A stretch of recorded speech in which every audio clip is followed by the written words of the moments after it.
Euzu billahi mineşşeytanirracim. Bismillahirrahmanirrahim. Elhamdülillahi rabbil alamin ve salatu vesselam ala seyyidina Muhammedin ve ala alihi ve sahbihi ecmaîn. Draga braćo i poštovane sestre, cijenjena omladino, poštovani predsjedniče omladinskog sektora islamske organizacije Mili Görüş iz Njemačke, poštovani članovi upravnog odbora Mili Görüşa za Balkan, cijenjeni predsjedniče i organizatore ovog današnjeg skupa, svi vas najsrdačnije, najiskrenije sa ljubavlju i poštovanjem selamim i molim dragog Boga, kao što bi to i naš predsjednik rahmetli Alija Izetbegović rekao, molim dragog Boga da nas pomogne i da nas uputi na pravi put i da ovaj današnji naš skup, ovo naše druženje bude hajrli i da osvježi naša srca, da bude sebetom, da se što više zbližimo, približimo i da razvijamo međusobnu ljubav kako ovdje u Sarajevu, u Bosni i Hercegovini, tako i na Balkanu i dilem Europe i dilem svijeta. Naravno, govoriti nakon Unal Hodže je isto kao da jedete turšiju, jel da, nakon baklave. Međutim, ja ću se potruditi da malo budem kraći, pošto je naš brat iz Njemačke ovako fino objasnio o Mili Görüšu, a Mili Görüš na našem jeziku bi značio narodni pogled. Zbog čega narodni pogled? Zato prvo što bi ovaj naziv trebao da nosi normalno islamski pogled. Međutim, tada, tih godina, kada je rahmetli profesor doktor Nežmetin Erbakan formirao ovaj pokret, nije bilo moguće u Turskoj bilo šta nazvati islamskim. I zato je rahmetli Hodža nazvao ovaj pokret narodni pogled. A što znači narod? Narod znači vjera, narod i domovina. I zbog toga mi kao muslimani baštinimo te vrijednosti, ljubavi prema vjeri, prema narodu i prema domovini. Bilo gdje da živimo, bilo to Bošnjaci ovdje u Bosni i Hercegovini ili naša braća Albanci na Kosovu, Makedoniji, Albaniji, ili naša braća Turci u Turskoj, ili bilo gdje drugdje gdje muslimani žive. Znači, to su vrijednosti za koje mi se borimo, za koje radimo, koje čuvamo i koje pokušavamo da prenesemo daljim pokoljenjima. Naravno, ja neću ići općenito i opširno negdje na početke same, nego ću pokušati da na neki način ukratko opišem posljednjih 100 godina ili posljednje stoljeće gdje su muslimani, sa svojim porazima, sa svojom dekadencom dostigli samo dno. I onda počinje jedno novo buđenje, jedna nova borba, posebno na ovom geografskom prostoru gdje je bila Osmanska država, a to jeste Anadolija i Balkanski poluotok. Znači, vidjeli smo i prije u tim paralelama kako su poslanici alejhiselam imali stalno nekog nasuprot. Pa je Ibrahim alejhiselatu veselam se borio protiv idolopoklonstva, imao je naspram sebe simbolično predstavnika tog širka, tog idolopoklonstva, to je bio Nemrut. Pa onda Musa alejhiselam se borio za svoj narod koji je bio potlačen, kojeg je potlačio, zarobio, porobio Firaun. Pa je Isa alejhiselam se borio protiv Rimljana, protiv cionizma u svom narodu kojem je pripadao, u židovskom narodu, protiv tog cionističkog pokreta koji je na neki način i pokvario vjeru koju su Izraelčanima donosili poslanici. Pa imamo one omladince koje Allah dželešanu spominje u suri Kehf, u pećini, isto koji su odvažno se suprotstavili tada Rimljanima, rimskom bezboštvu, I onda imamo poslanika našeg Muhameda sallallahu alejhi ve sellem koji se suprotstavio nepravdi i neznanju u Mekki, koji je raspalio, odnosno do današnjeg dana u čitavom svijetu raspalio tu borbu, a svakako i naš program onaj današnji nosi naziv za pravednije sutra. I svi su poslanici alejhi salatu vesselam se borili protiv nepravde, a najveća nepravda je, kako i Allah dželle šanuhu kaže u Kur'anu, širk, neznaboštvo, jer ono i proizvodi nepravdu da jedna skupina, jedna manjina tlači, ugnjetava, čini zulum, čini nasilje jednoj velikoj većini. Naša priča ovdje na Balkanu počinje sa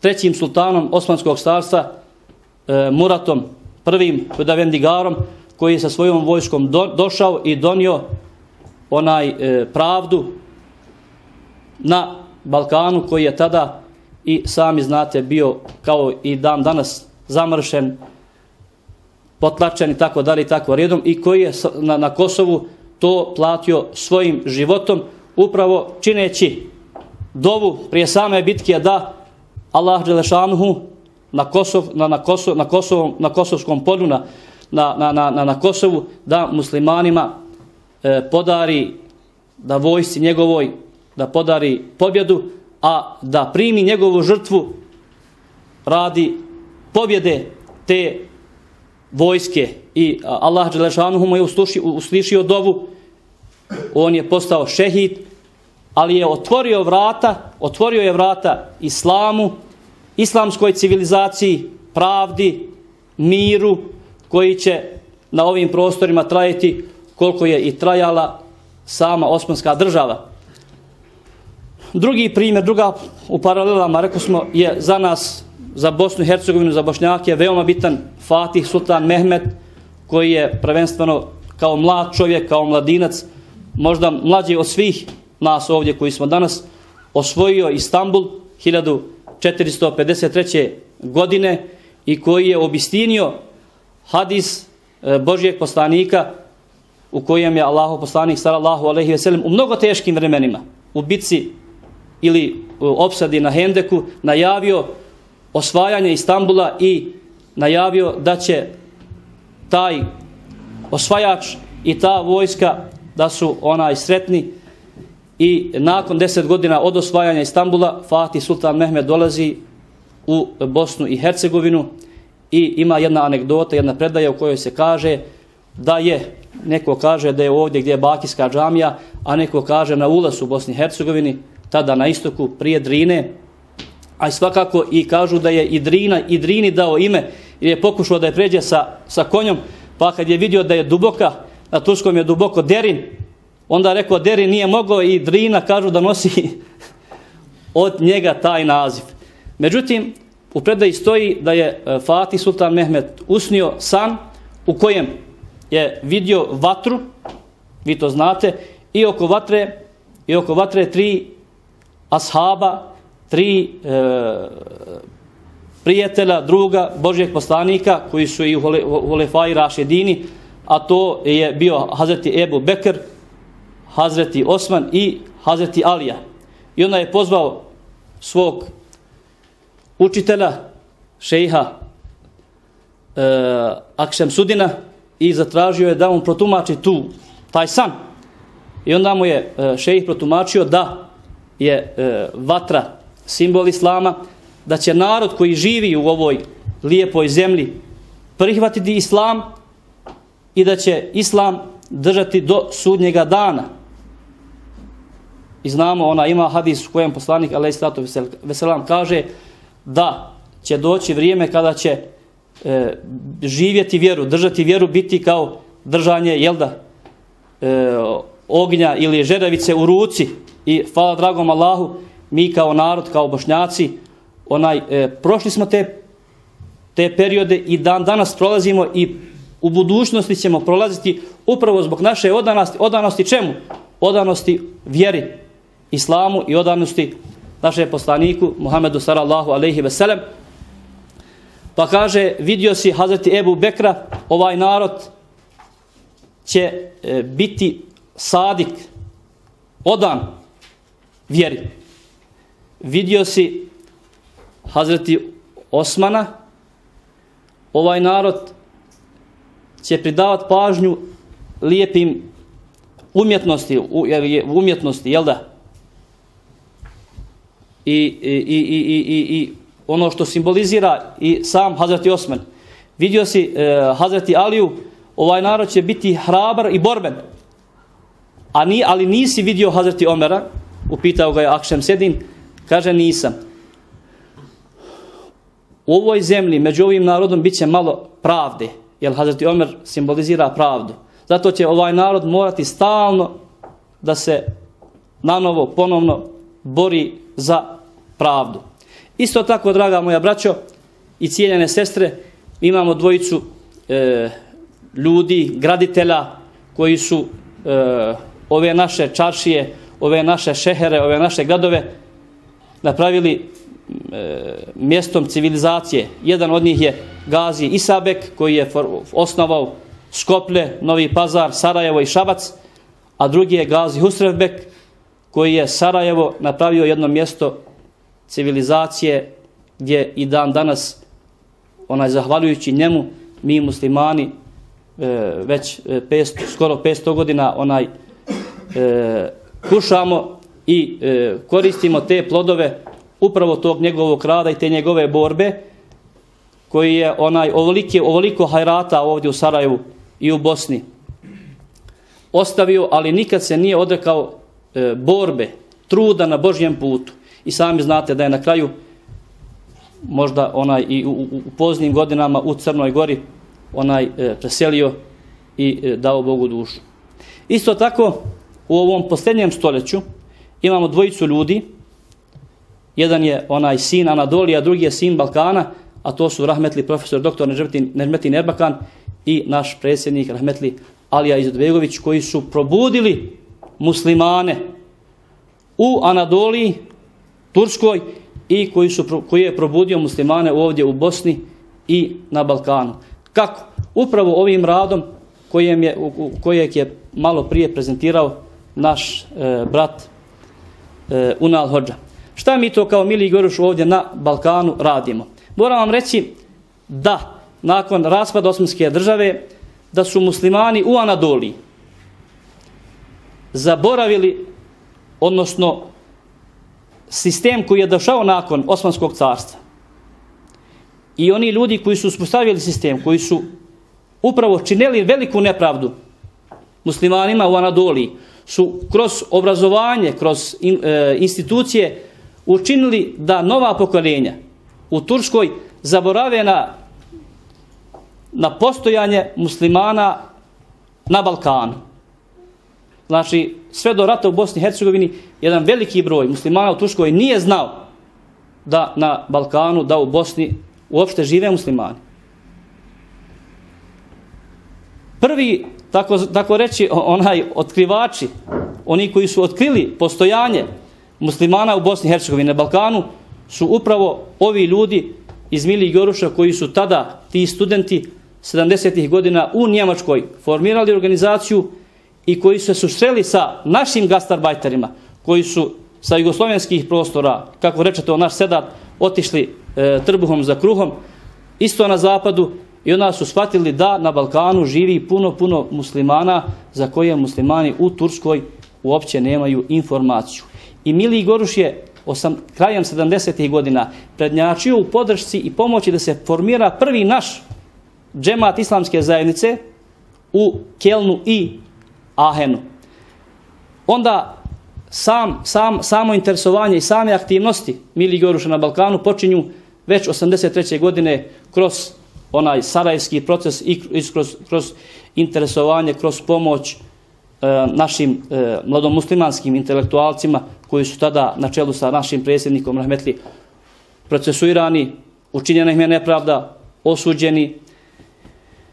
Već 90. godine moram podijeliti s vama jednu anegdotu. Vi ste mladi, naravno ja tada sjećam se tog nekog raspada, ali tada to nisam znao, bio sam, inače sam ja iz Sandžaka, iz Novog Pazara, iz okoline Novog Pazara.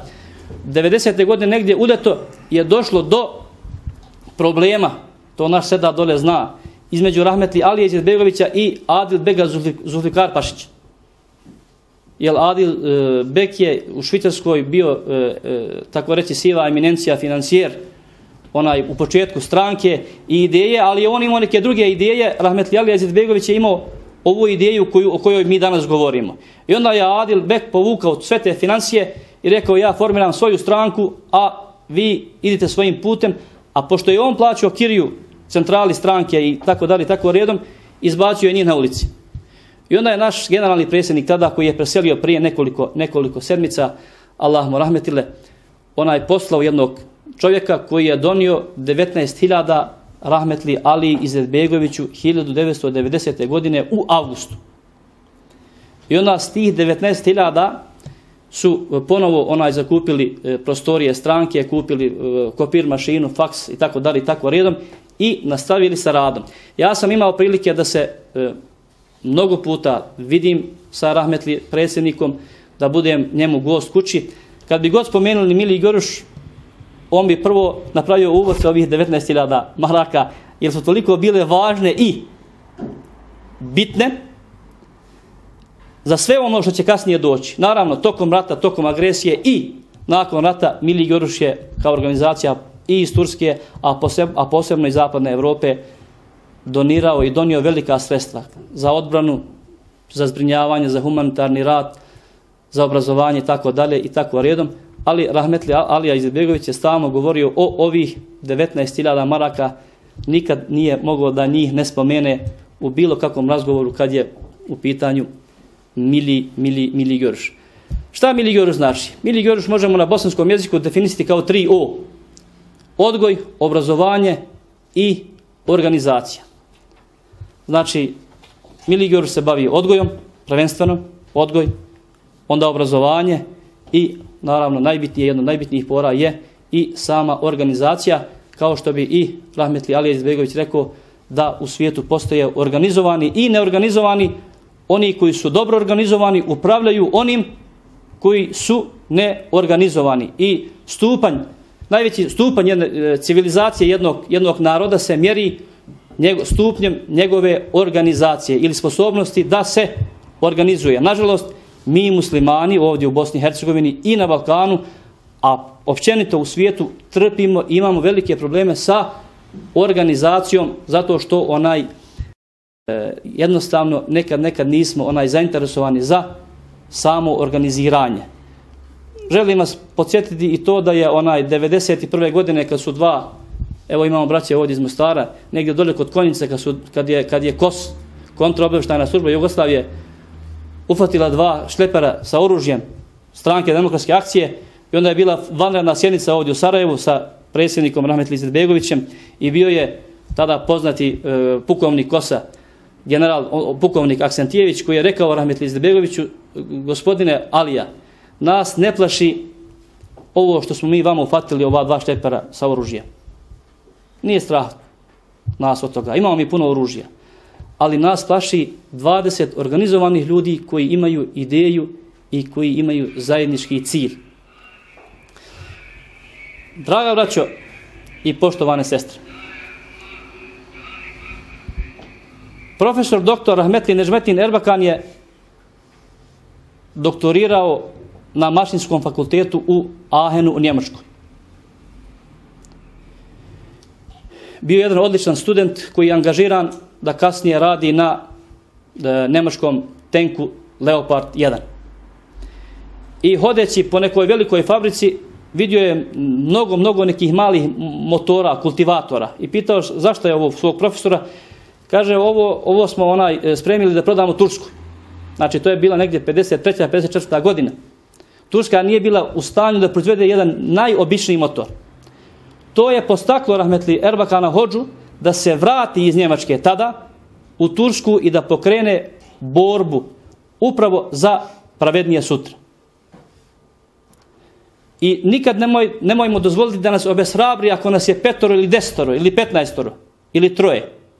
Ja sam slušao rahmetli Erbakana Hodžu kad kaže da je 71. godine kad je pokrenuta politička stranka u Turskoj, koja je prva, koja je Milli Görüş, koja je nosila naziv stranka narodnog poretka.